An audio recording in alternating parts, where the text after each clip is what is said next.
আমাদের দেশে অটোপাস শব্দটি বহুল পরিচিত, ব্যবহৃত এবং যারা পরীক্ষা দিতে যায় তাদের কাছে খুবই জনপ্রিয়। আমরা মোরালে যারা পড়াশোনা করেছি, কম আর বেশি, আমাদের কাছে পরীক্ষা একটি আতঙ্কের বিষয়।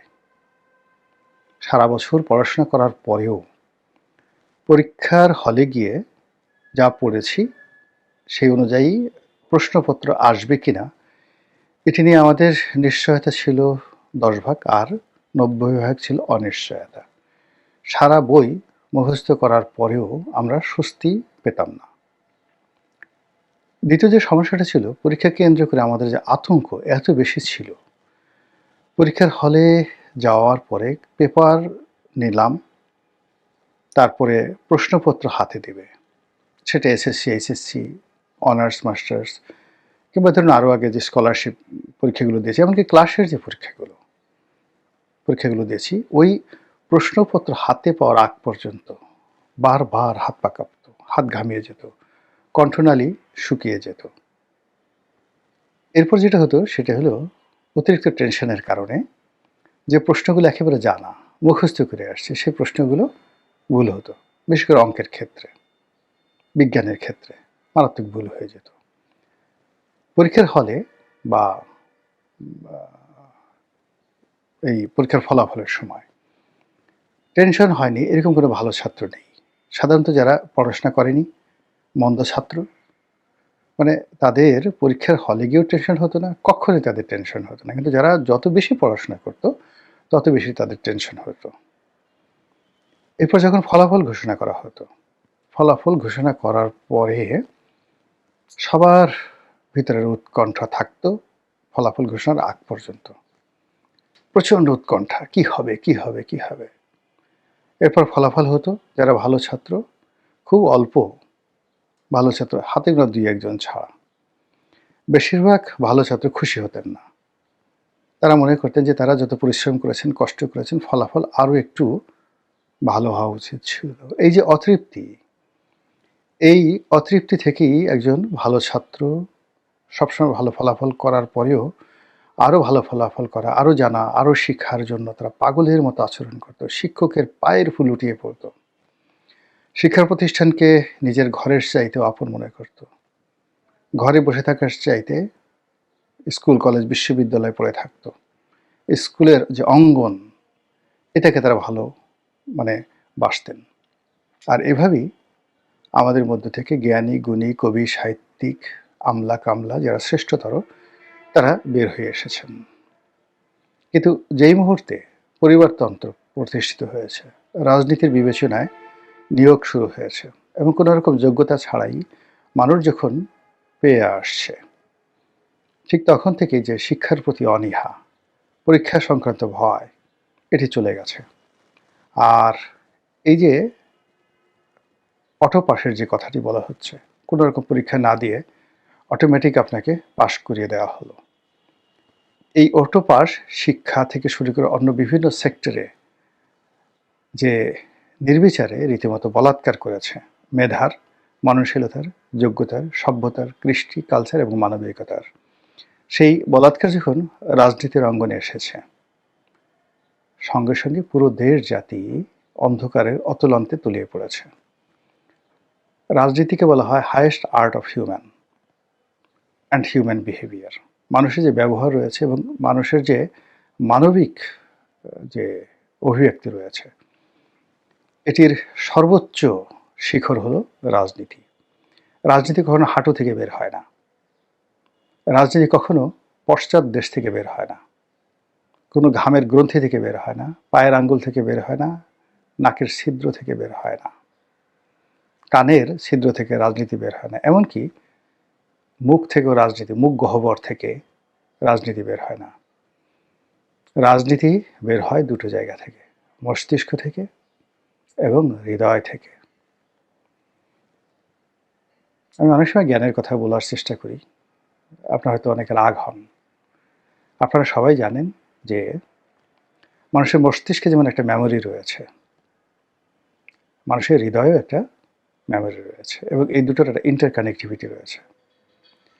মস্তিষ্কের মেমোরিটা অনেক বড়, মাস্টার হার্ড ডিস্ক। আর হৃদয়ের যে মেমোরি সেটি ছোট, কিন্তু পৃথিবীর মানে কোনো হার্ড ডিস্কের সঙ্গে আপনি তুলনা করতে পারবেন না। সারা পৃথিবীর সমস্ত কম্পিউটার এক করলেও মানুষের হৃদয়ের মধ্যে যে মেমোরি রয়েছে, এটা যে কত ট্রিলিয়ন জিবি এটা কেউ কল্পনা করতে পারবে না। তো হৃদয়ের যদি এই অবস্থায়, মস্তিষ্কের অবস্থা কী? তো সেই হৃদয় মস্তিষ্ক এই দুটো যে মেমোরি, সেই মেমোরির চাইতে মারাত্মক মেমোরি হলো আপনার শরীর, your বডি। মস্তিষ্কের এবং হৃদয়ের যে মেমোরিটা, ওটা মানুষ মরে যাওয়ার সঙ্গে সঙ্গে শেষ হয়ে যায়। কিন্তু আপনার শরীরের যে মেমোরি, শরীরের যে স্মৃতিশক্তি, সেই স্মৃতিশক্তি কিয়ামত পর্যন্ত শেষ হবে না। আপনি যদি কখনো মরে যান, 1,00,000 বছর পরেও আপনার যদি একটা ডিএনএ পাওয়া যায়, আপনার শরীরে কে কবে আঘাত দিয়েছিল, তারপর আপনি কবে কেঁদেছিলেন, কী বেদনা, আপনার বংশগতি কী ইত্যাদি, কার প্রতি আপনার রাগ ছিল, সব আপনার শরীর থেকে বের করা যাবে। দ্বিতীয়ত, আপনি চান বা না চান, আপনার সঙ্গে যাদের রক্তের সম্পর্ক রয়েছে, ব্লাড কানেক্টেড, আপনার সন্তান সন্ততি, অটোমেটিকভাবে আপনার শরীরের যে মেমোরিগুলো ওই পরবর্তী প্রজন্মে চলে যাবে। কি অদ্ভুত সেই human body, mind and brain, এই তিনটির সর্বোচ্চ যে অধিক্ষেত্র সেটা হলো রাজনীতি। সেই রাজনীতিতে যখন অটো পাস চলে আসে, বিনা ভোট চলে আসে, তারপর সেই রাতের ভোট চলে আসে, আমির নির্বাচন চলে আসে, তো এটা করে কি, যারা মন্দ লোক যারা আছে তাদের শরীরে মনে এটাকে এমনভাবে মেমোরাইজড হয়ে যায়, পরবর্তীতে মানে যারাই নেতৃত্বে থাকেন, ইলেকশনের ব্যাপার আসে, রাজনীতির ব্যাপার আসে, তখন তারা সেই অটো পাসের চিন্তা সবার আগে করেন। এখন রাজনীতি হচ্ছে, ইলেকশন সামনে, ত্রয়োদশ জাতীয় সংসদ নির্বাচন। এই যে এত লম্বা ভূমিকা টানলাম এই কারণে যে আমাদের যে শরীর, মন এবং মস্তিষ্ক যে মেমোরিগুলো, সেই মেমোরিতে একটা ফ্রি ফেয়ার ইলেকশনের যে মেমোরি খুব অল্প। আর ধোঁকাবাজি, ছলচাতুরি, টাউটারি, বাটপারি, বদমাইশি, এটা করে রাজনীতির পদপদবি লাভ, রাজনীতির ক্ষমতায় অধিষ্ঠিত থাকা, রাষ্ট্র ক্ষমতা পরিচালনা করা এবং ইলেকশন করা, এটা যে পারঙ্গমতা বাঙালি জাতি দেখিয়েছে সেই 1954 থেকে আজ অবধি, একের পর এক। এর ফলে মন্দ জিনিসগুলো আমাদের শরীরে দানা বের হয়েছে। এটি একটা স্টাইল হয়ে গেছে, এটি একটা ট্রেডিশন হয়ে গেছে যে আমরা মন্দ কাজ করি। আর সেই মন্দ কাজের ধারণা থেকেই এই যে ত্রয়োদশ জাতীয় সংসদ নির্বাচনে যতটা না সম্ভাবনা নিয়ে আলোচনা হচ্ছে, তার চেয়ে 100 গুণ বেশি আলোচনা হচ্ছে মন্দ আশঙ্কাগুলো নিয়ে। যদি ইলেকশন না হয়, যদি গৃহপালিত বিরোধী দল হয়, যদি বিনা প্রতিদ্বন্দ্বিতা নির্বাচন হয়, আর যদি বিনা ভোটে নির্বাচন হয়, আর যদি একেবারে নির্বাচন না হয়ে যদি অটো পাস হয়ে যায়, কোনো প্রতিদ্বন্দ্বী থাকবে না, এই বিষয়গুলো নিয়েই কিন্তু আলোচনা বেশি হচ্ছে। আর যেখানে প্রতিদ্বন্দ্বিতাহীনতার যে লক্ষণগুলো দেখা যাচ্ছে, সেখানে লোকজন হৈ হৈ রই রই করে উঠছে। সৌভাগ্য যে এখনো পর্যন্ত বিনা প্রতিদ্বন্দ্বিতায় এখন পর্যন্ত একজনও সংসদ সদস্যের নির্বাচনের খবর আমরা শুনিনি। কিন্তু অনেক ক্ষেত্রে যেটা হচ্ছে, অনেক ক্ষেত্রে কি প্রায় হাতে গোনা অল্প কয়েকটি আসন ছাড়া প্রায় সব ক্ষেত্রে নির্বাচন হচ্ছে একতরফা। বিএনপির প্রার্থী একক শক্তিশালী, প্রতিপক্ষ খুবই দুর্বল। তো প্রতিপক্ষের সেই দুর্বলতার কারণে বিএনপির প্রার্থী চেষ্টা করে মাঠ জমাতে পারছেন না। তার কোনো কথা, তার কোনো কর্ম, তার কোনো কর্মকাণ্ড মানে জনগণের মধ্যে আবেগ সৃষ্টি করছে না। এর কারণ হলো এখানে যেটাকে বলা হয় ম্যাস খেলা, সত্যিকার অর্থে প্রতিযোগিতামূলক রাজনীতির যে খেলা, এটা অনুষ্ঠিত হচ্ছে না।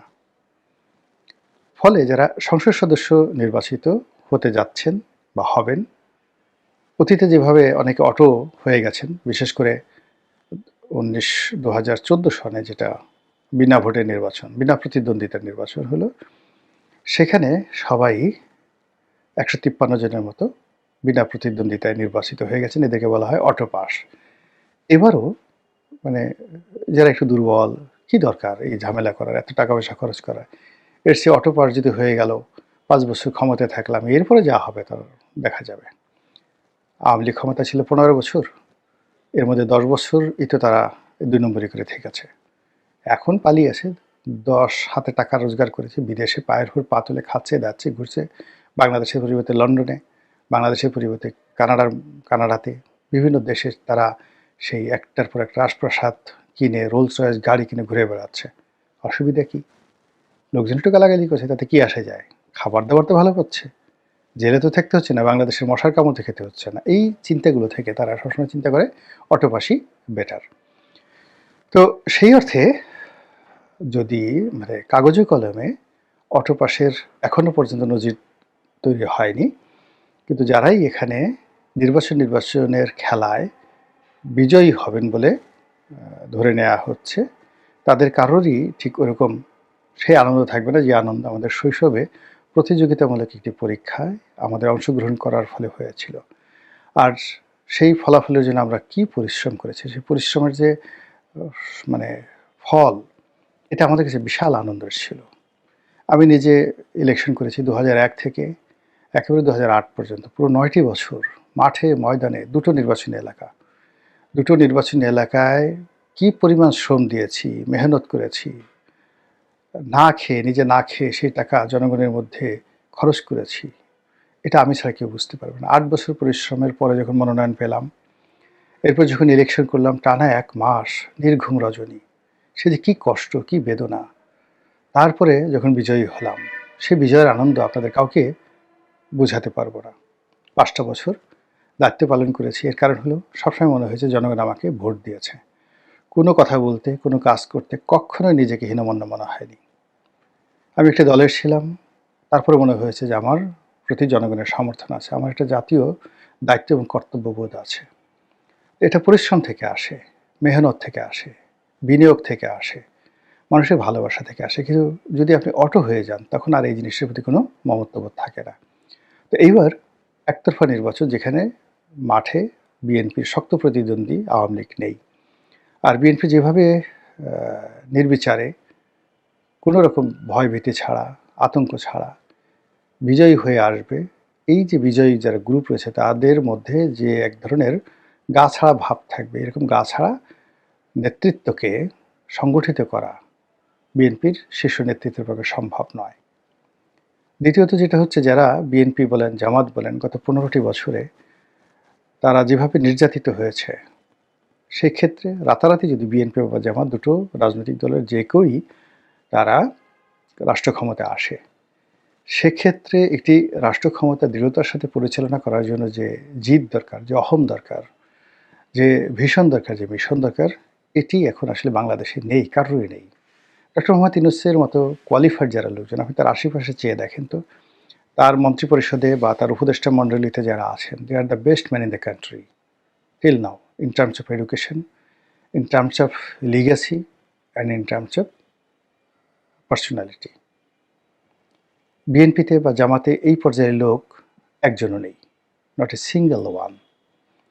তো উনি ব্যর্থ হলেন কেন?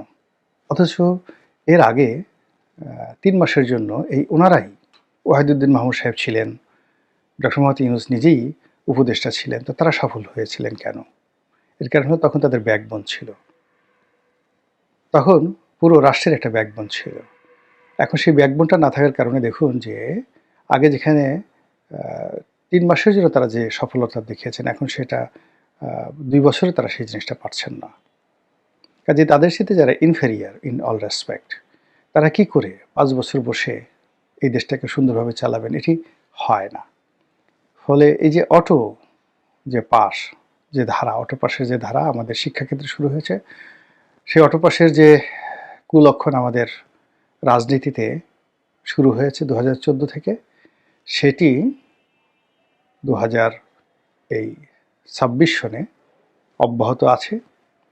এর ফলে এদেরকে আপনি ঠিক সরাসরি অটো পাস বলতে পারবেন না, বিনা ভোট বলতে পারবেন না, রাতের ভোট বলতে পারবেন না, বিনা প্রতিদ্বন্দ্বিতা বলতে পারবেন না, আমিডামি বলতে পারবেন না, কিন্তু অদ্ভুত কিছু একটা আপনাকে বলতে হবে, অদ্ভুত কিছু একটা বলতে হবে। আর এই অদ্ভুতের সেই যে সংজ্ঞা, সেই সংজ্ঞার মধ্যে যিনি সেই সংজ্ঞায়িত সরকারের প্রধান হবেন, সরকার প্রধান হবেন, প্রধানমন্ত্রী হবেন, তাকেও আপনাকে সেই অদ্ভুত একটা প্রধানমন্ত্রী বলতে হবে।